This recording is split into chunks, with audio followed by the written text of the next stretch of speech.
ፊልሙ የሚጀምረው በቻይና ውስጥ የሚፈራውን የሊንግቹን ቤተሰብ በማሳየት ነው። በሊንግቹን ቤተሰብ ውስጥ የሚገኙት ሁሉም ሰዎች ኃይለኛ ተፋላሚዎች ሲሆኑ ቤተሰቡንም ማንም አይደፍረውም። ይሁን እንጂ ከቅርብ ጊዜ ወዲህ ጠላቶች ከተለያየ አቅጣጫ በመምጣት ይህንን ቤተሰብ ማጥቃት ጀምረዋል። ሰዎቹም ከሩቅ ሀገር ድረስ መጥተው ቤተሰቡ ላይ ጥቃት የሚፈጽሙት አስማታዊ ጽዋ በዚህ ቤተሰብ እጅ ስለሚገኝ ነው። ፊልሙም ይሄንን ተከትሎ ረጅም ዓመታትን ወደፊት ይሻገራል። የሊንግቹን ቤተሰብ አሁንም ድረስ ዝናውንና አስማታዊውን ጽዋ አስጠብቆ እየኖረ ይገኛል። ከሌላ ሀገርም ይሄንን ጽዋ ፈልገው ጥቃት የሚፈጽሙ ሰዎች አሁንም ድረስ መምጣታቸውን አላቆሙም። በተለያየ ጊዜ የተለያዩ ፈላጊዎች መሳሪያ ታጥቀው ቢመጡም አንዳቸውም ግን አሸንፈዋቸው አያውቅም። የሚገርመው ደግሞ የሚመጡት ሰዎች መሳሪያ ታጥቀው ሲመጡ የዚህኛው ቤተሰቦች ምንም መሳሪያ ለመታጠቃቸው ነው። ባህላዊ የሆነ ሰይፋቸውን እየተጠቀሙ መሳሪያ የታጠቁትን ሁሉንም ዘራፊዎች እያሸነፉ መልሰዋቸዋል። በአንድ ቀን ግን ዘራፊዎች ወደዚህ ቤተሰብ በሚመጡ ሰዓት የሊንግቹን ቤተሰቦች እንደሌላ ጊዜው በቀላሉ ማሸነፍ አልቻሉም። እነዚህ ሰዎች ይሄንን አስማታዊ ጽዋ የሚጠብቁትን ሁሉንም ሰዎች የገደሏቸው ሲሆን የመጨረሻ ትውልድ የሆነው አንዱ ልጅ ብቻ በህይወት ቀርቷል። በጸቡ ሰዓት ደግሞ አስማታዊው ጽዋ በውሃ ውስጥ ሰምጦ ነበር። ፊልሙም ይሄንን ተከትሎ 10 ዓመታትን ወደፊት ይሻገራል። አንድ ተራ አሳ አጥማጅ አሳ እያጠመደ በነበረ ሰዓት ከረጅም ዓመት በፊት ውሃ ውስጥ የጠፋውን አስማታዊ ጽዋ አግኝቶታል። የአሳ አጥማጁ ጽዋውን ማግኘት ተከትሎም ፊልሙ በድጋሚ ረጅም ዓመታትን ወደፊት ይሻገራል። ፊልሙ ከዚህ በኋላ ወደፊት አይሻገርም፣ ምክንያቱም አሁን ላይ 21ኛው ሴንቸሪ ላይ ደርሰናል። በአንድ ምግብ ቤት ውስጥ ሞዙን የተባለ ተማሪ ከጓደኛው ጋር ተቀምጧል። ጓደኛው ካይ የሚባል ሲሆን ሞዙን ደግሞ ማርሻል አርት መማር በጣም ይፈልጋል። እስከዛሬ ድረስ ማንም ሰው ማርሻል አርትን እንዲህ ነው ብሎ ባያሰለጠነውም ከውስጡ ግን እምቅ ችሎታ አለው። ልጁም ይሄንን ችሎታ ሊያገኝ የቻለው ከረጅም ዓመታት በፊት የተገደሉት የሊንግቹን ቤተሰብ የመጨረሻው ልጅ ስለሆነ ነው። አሁን ላይ ልጁ በጣም ያደገ ሲሆን በፊት ላይ ስለነበሩት ነገሮች ብዙም ትውስታ የለውም። አስማታዊው ጽዋ ሲጠፋ የነበረውን ጊዜ በትንሹ ያስታውሳል። ከዛ ውጪ ግን ስለ ቤተሰቡ ምንም ያስታውሰው ነገር የለም። በትምህርት ቤት ውስጥም ተማሪዎች ሪሰርች እንዲሰሩ በሚነገራቸው ሰዓት ቤተሰቦቹ ይጠቀሙት የነበረውን የፍልሚያ ጥበብ ለአስተማሪዎቹ አሳይቷቸዋል። ይሁን እንጂ በጊዜው ምን ያህል ኃያል እንደነበር ያላወቁት መምህራኖች ይሄ ኋላ ቀር ነው፣ አዲስ ነገር አጥንተህና በማለት ሪሰርቹን ውድቅ አድርገውበታል። ሞዙንም በአስተማሪዎቹ ተናዶ ወደ ውጭ በሚወጣ ሰዓት ፎንግ ቤይ ከተባለ ከትምህርት ቤቱ ኃይለኛ ተደባዳቢ ጋር ተገናኝቷል።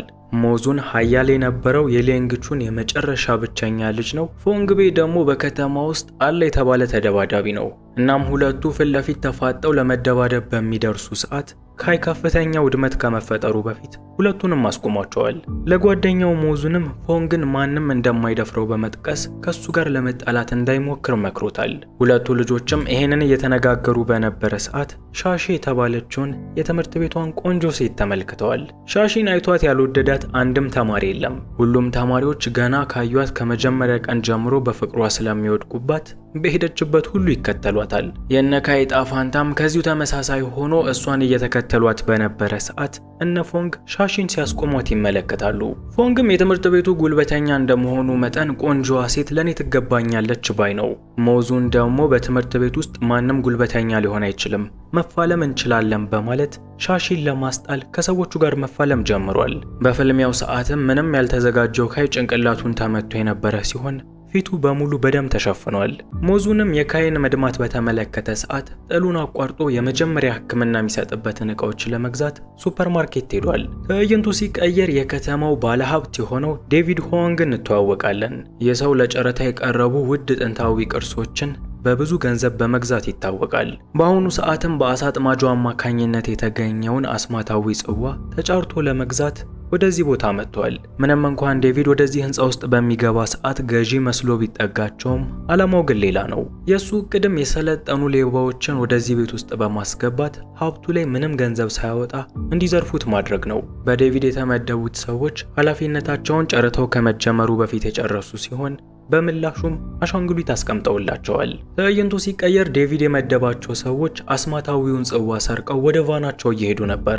በሌላ በኩል ሞዝንም በቦታው ላይ በሳይክል እያለፈ የነበረ ሲሆን ከሰዎቹ ጋርም ተጋጭቷል።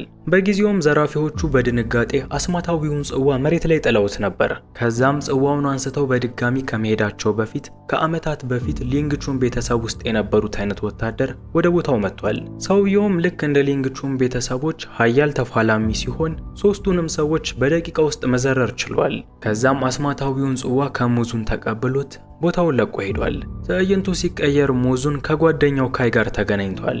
ለጓደኛው ካይም የደማበትን ጭንቅላቱን እያሸገለት በመንገድ ላይ አጋጥሞት ስለነበር ጥንታዊ ተፋላሚም ይነግረዋል። በልጅነቱም ግቢያቸውን ይጠብቁ የነበሩት መሰል ወታደሮች ስለሆኑ የሰውየውን ማንነት ለማወቅ በጣም ጓጉቷል። በሌላ በኩል እንደ ሊንግቹን ወታደር ለብሶ ሲፋለም የነበረው ሰው ሺንጊዩን ይባላል። የትምህርት ቤቷ ቆንጆዋና ተወዳጇ ሻሺም የዚህ ሰውዬ ልጅ ስትሆን ሰውየው ምግብ ቤት አለው። በሌላ በኩል ዴቪድ አውጥቶ አውርዶ የዘረፈውን ጽዋ ሰዎቹ አስረክበው በመምጣታቸው በጣም ተበሳጭቷል። በቦታው ላይ ለነበረች አንድ አረመኔ ሴትም ሶስቱንም እንድትገላቸው ትዕዛዝ ሰጥቶ ነበር። የዚህን ሰዓትም ከሶስቱ መካከል አንደኛው ዮንግቤ የሚባል ሰው አውቃለሁ። ይህ ሰው ኃይለኛ ተፋላሚ ነው። በእርግጠኝነት ዛሬ ያገኘንና ጽዋችንን የወሰደብንን ወታደር ማሸነፍ ይችላል በማለት ለራሱ አንድ እድል እንዲሰጠው አድርጓል። ሰሞኑን ቪዲዮአችን ለምቀኞች እየደረሰ ነው መሰል ምንም ላይክ ኮሜንትም የለም። ትላንት የለቀኩላችሁን ፊልም ወደ 700 የሚጠጉ ሰዎች አይተውት ላይክ ያደረጉት 67 ብቻ ናቸው። ኮሜንት ላይ ደግሞ ጭራሽ 3 ሰዎች ብቻ ነው የነበሩት። ብቻ ኮሜንታችሁ ያበረታኛል። ላይክ ማድረጋችሁ ደግሞ ምርጥ ፊልም ቶሎ እንድለቅ ነው የሚያደርገኝ። ላይክ እና ኮሜንት ሰብስክራይብ ማድረጋችሁ እንዳረሱ። ይህ በእንዲህ እንዳለ ሶስቱን ሰዎች ከሞት የታደጋቸው ዮንግቤ የተባለ ሰው በዚሁ ከተማ ውስጥ ይገኛል። እነዚህ 3 ሰዎችም መጥተው ለዮንግቤ ነገሩን በሚነግሩት ሰዓት ከነ ሞዚን ጋር የሚማረው ፎንግቤም ወደዚሁ መጥቷል። ለካ እስከዛሬ ድረስ ፎንግቤ ይከበር የነበረው በራሱ ጉልበት ሳይሆን በዮንግቤ ነበር። እና ካይ ደግሞ በትላንትናው ዕለት ከነሱ ጋር ደፍረው ሲደባደቡ ስለነበር ሁሉንም ነገር አሳልፎ ለዮንግቤ ነግሮታል። ይህ በእንዲህ እንዳለ ሞዚንና ካይ ወደ ምግብ ቤት ሄደዋል። ምንም እንኳን እነሱ ባያውቁም እነሱ የሚጠቀሙበት ምግብ ቤት ውስጥ የሚገኘው ሰውዬ ልክ እንደ ሊንግቹን ወታደር ሆኖ አስማታዊውን ጽዋ የወሰደው ሰው ነው። ሞዚንም የሰውየውን አይን አስተውሎ በሚመለከተው ሰዓት ትላንትና ካጋጠመው ወታደር ጋር ብዙ የሚመሳሰል ነገር አስተውሏል። የሰውየውን ማንነት ለማጣራትም የተለያዩ ጥያቄዎች ሲጠይቀው ከቆየ በኋላ ከኋላው ሊመታው ይሞክራል። ይሁን እንጂ ይሄ ፍጹም ማይቻል ነገር ነው። ሰውየው የረጅም ዓመታት ልምድ ያለው ስለሆነ ማንም ሰው ሊመታውም ሊያሸንፈውም አይችልም። ሞዚን ደግሞ በበኩሉ ሰውየውን አንድም ብታለመምታቱ በጣም አስደስቶታል። ምክንያቱ ደግሞ ሰውየውን ሊመታው ካልቻለ በትላንትናው ዕለት የተመለከተውን ወታደር መሆኑን ስለሚያረጋግጥለትና እሱ ጋር መሰልጠን ስለሚፈልግ ነው። ትዕይንቱ ሲቀየር ሙዚን ወደ ትምህርት ቤት ሄዷል። በትምህርት ቤት ውስጥም የማርሻል አርት ቴክኒኮችን እየሞከረ በነበረ ሰዓት ሻሺ ደግሞ ዳንስ እየተለማመደች ነበር።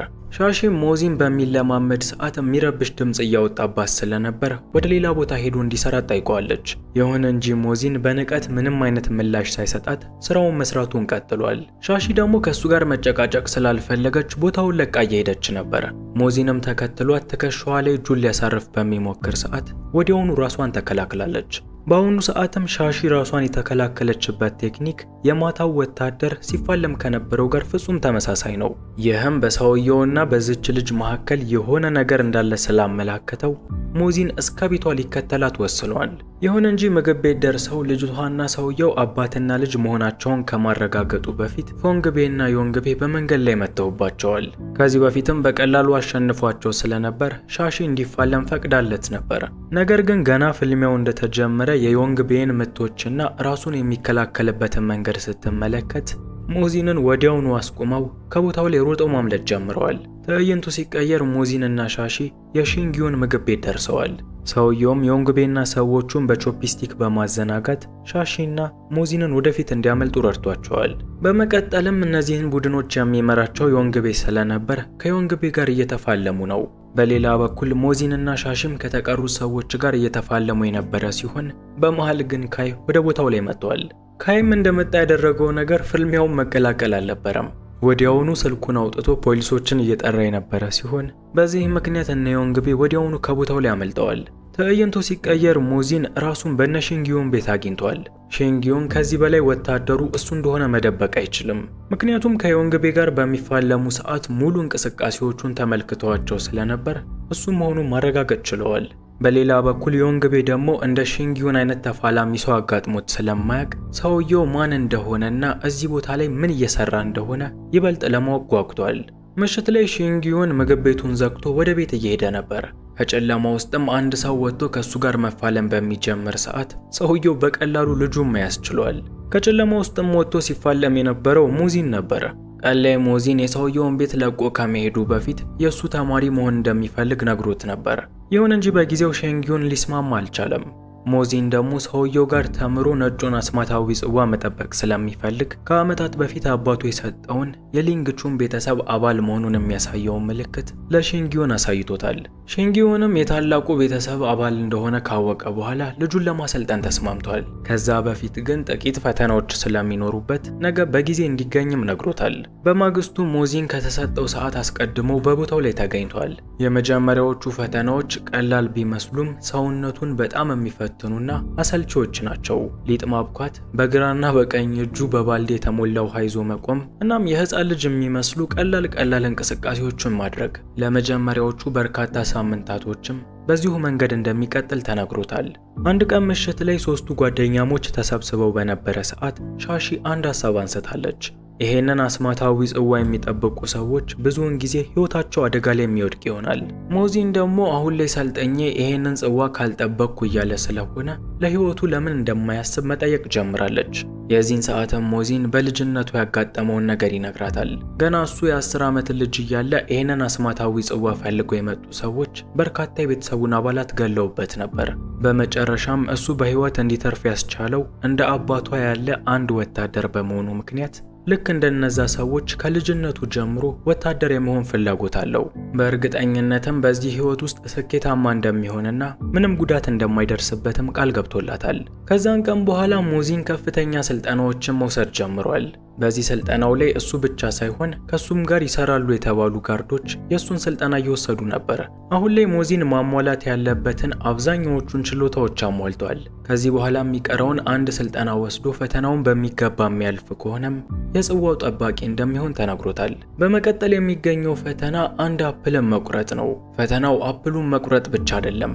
ከአፕሉ ስር ልክ እንደ ኬክ የሳሳ ዳቦ ነገር የሚገኝ ሲሆን ያንን ሳይቆርጥ አፕሉን ብቻ መቁረጥ ይኖርበታል። የሊንግቹን ቤተሰብ ወታደር የሆኑት ሺዮንግም ይሄንን በሚገባ ማድረግ የሚችሉ ሲሆን ለሞዚንም የመጀመሪያ ሙከራውን እንዲሞክር ፈቅደውለታል። ነገሩ እንደሚታየው ቀላል አይደለም። ሞዚን በጊዜው ከአፕሉ ጋር ከስር የሚገኘውን ዳቦ መሰል ነገር ሙሉ ለሙሉ ቆርጦት ስለነበር የመጀመሪያው ሙከራ አልተሳካለትም። ሺንጊዮንም ነገሩ የጉልበት ጉዳይ ሳይሆን ከአይምሮ ጋር የመግባባት እንደሆነ ነግሮታል። ለሁለተኛ ጊዜም ተረጋግቶ እንዴት መሞከር እንዳለበት ካሳዩት በኋላ ድጋሚ እድል ተሰጥቶታል። በሁለተኛው ዙር ግን ሞዚን በሚገባ አፕሉን ብቻ መቁረጥ የቻለ ሲሆን ከዛም በኋላ በተደጋጋሚ መቁረጥ ችሏል። የበንዲ እንዳለ ዴቪድ ከዮንግቤ ጋር ተገናኝቷል። አስማታዊው ጽዋ ለኔ ይገባኛል ባይ የሆነው ዴቪድ በዮንግቤ አማካኝነት አስማታዊውን ጽዋ ከሺንጊዮን ጋር ቀምተው እንዲያመጡ ታዘጋጅቷቸዋል። በሌላ በኩል ሞዚን ደግሞ አለቃው አስማታዊውን ጽዋ እስኪያሳየው ድረስ መታገስ አልቻለም። ከሺንጊዮንም ተደብቆ አስማታዊው ጽዋ የሚገኝበት ክፍል ውስጥ የገባ ሲሆን ከሚቀመጥበትም የተከበረ ሳጥን ውስጥ አውጥቶታል። አስማታዊውን ጽዋ ባወጣው ሰዓትም አስማታዊ መንፈስ ከጽዋ ውስጥ ወጥቶ በቦታው ላይ ሲሯሯጥ ነበር። ነገሩም ለሞዚን ፍጹም እንግዳ ስለነበር በድንጋጤ አስማታዊውን ጽዋ ከእጁ ላይ ለቆታል። ይህም ብዙ ትውልድ ሲጋደልለት የነበረውን አስማታዊ ጽዋ በመሬት ላይ ወድቆ እንዲሰበር አድርጎታል። ሞዚንም አስማታዊውን ጽዋ በድንጋጤ በኪሱ በመያዝ ወደ ካይ ጋር ሄዷል። ካይም በጊዜው በ3D ፕሪንተር ነገሮችን ፕሪንት ማድረግ እየተለማመደ ነበር።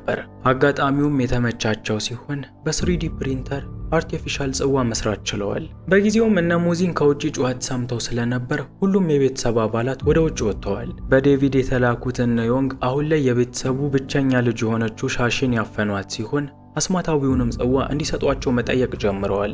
የዚህን ሰዓት ሞዚን በ3D ፕሪንተር ያተመውን አርቲፊሻል ጽዋ ለሰዎቹ ሰጥቷቸዋል። ጽዋው አርቲፊሻል መሆኑን ያላወቁት ሺንጊዮንም ነገሩ እንዲሆን ባለመፍቀድ በሚሯሯጡ ሰዓት በመሃል ከፍተኛ ጉዳት ደርሶባቸዋል። የጽዋው ጠባቂ የሆኑት ሺንግዩንም ልጃቸው ሻሺንና እነ ሞዚን ከቦታው ላይ እንዲያመልጡ አድርገዋል። በምላሹም ለብቻቸው ከነ ዮንግቤ ጋር ለመፋለም ፊት ለፊት ቀርበው የነበረ ሲሆን ከፍልሚያው በፊት ግን በጥይት መተዋቸዋል። እነ ዴቪድም ይሄንን የሚያደርጉት ሰውየውን በእንዲህ አይነት ሁኔታ ካላዳከሙት ማንም ሰው እንደማያሸንፈው ስለሚያውቁ ነው። ለዴቪድ የምትሰራ አንድ ሴትም ኃይለኛ መሳሪያ ወደ ሺንግ ላይ በምትወረውር ሰዓት ሺንግ አሁንም ድረስ ራሱን የመከላከል አቅም እንዳለው አሳይቷቸዋል። ትዕይንቱ ሲቀየር እነ ዴቪድ ሺንግን እንደ ታጋች ይዘውታል። ወደ ነሻሺም ጋር በመደወል አስማታዊውን ጽዋ ማያመጡት ከሆነ ሰውየው እንደሚገደል እየነገሯቸው ነው። ይህንን የሰማው ሙዚንም የሃይቤ ቤተሰብ ጠባቂዎች እንደሚለብሱት ሙሉ ትጥቁን ለብሷል። የመጨረሻው የሃይቤ ቤተሰብ እሱ እንደመሆኑ መጠን ይህንን አስማታዊ ጽዋ የመጠበቅ ኃላፊነትም በሱ ላይ ይገኛል። ከራሱም አልፎ በዚህ ጉዳይ ላይ ሁለቱን ጓደኞቹን ያሳመናቸው ሲሆን እነ ዴቪድ ወደሚገኙበት ቦታም ሄደዋል። ሙዚንም ገና ወደ ውስጥ በሚገባ ሰዓት ቀድሞውኑ ተዘጋጅተው እየጠበቁት የነበሩት የዴቪድ ሰዎች ዙሪያውን ከበውታል። ይህንን የተመለከተው በመኪና ውስጥ የሚገኘው ካይ ደግሞ የህንፃውን መብራት ሙሉ በሙሉ በማቋረጥ ቦታውን በጨለማ እንዲወረስ አድርጎታል። ይህም በሺንግዩን ለሰለጠኑት ለሻሺና ለሙዚን ጥሩ አጋጣሚ ፈጠረላቸው ሲሆን ማስተራቸውንም ከውስጥ ማስመለጥ ችለዋል። በሚያሳዝን ሁኔታ ግን ሺንግዩንን ማዳን ቢቻልም በቦታው ላይ ግን ትክክለኛው የአስማት ጽዋ በዴቪድ ሰዎች ተወስዷል። ከሁሉም በፊት ግን የሺንግን ደህንነት ማረጋገጥ አለብን በማለት ሰውየውን ወደ ሆስፒታል ወስደውታል።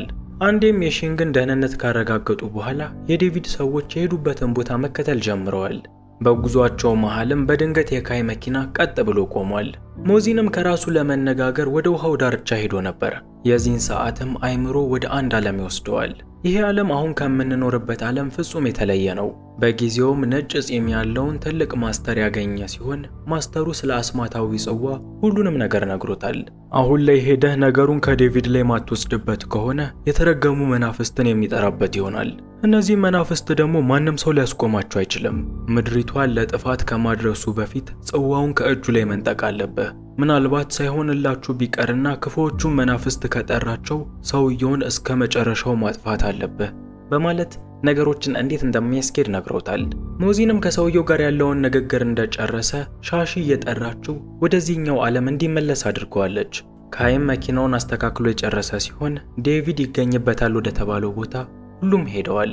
በቦታው ላይ እንደደረሱ ሙዚን የሃይቤ ቤተሰብ ጠባቂዎች እንደሚለብሱት ሙሉ ትጥቁን ለብሷል። ሻሺና ካይም ቢሆን ቆንጆ የተፋላሚ ልብስ ያገኙ ሲሆን በቦታው ላይም የዴቪድን ሰዎች እያስጨነቋቸው ይገኛል። ይህ በእንዲህ እንዳለ ዴቪድ አስማታዊውን ጽዋ በመጠቀም የማያስፈልጉትን መናፍስት ወደ ምድር ጠርቷቸዋል። እነዚህ መናፍስትም ወደ እሱ ሰውነት ውስጥ ገብተው ወደ ብረትነት የቀየሩት ሲሆን ሰውየውንም ኃያል አድርገውታል።